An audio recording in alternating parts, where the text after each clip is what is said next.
The state says Jackson County's plan to fix overcharged property taxes was just as broken as the problem itself. That's the findings from a newly released audit. KCTV5 investigative reporter Samantha Boring is here in studio. Samantha, what all did the state find? Zach Sharon, the state auditor's lengthy report found multiple issues with the 2023 Jackson County assessment appeals process.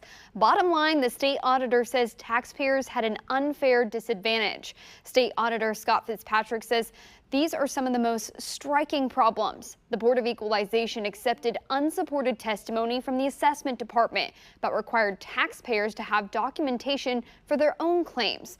The BOE was not acting independently from the assessment department. He says the BOE even accepted photos as evidence that were not always taken in the reassessment period. And in a third of cases, homeowners were not given a hearing notice in the required 7 days ahead of the meeting. The hearing officers were being incentivized with a $100 per day bonus that for any day that they could get 30 settlement agreements signed. So they were prioritizing speed as opposed to quality in terms of how they were arriving at these settlement agreements and giving taxpayers a fair shake.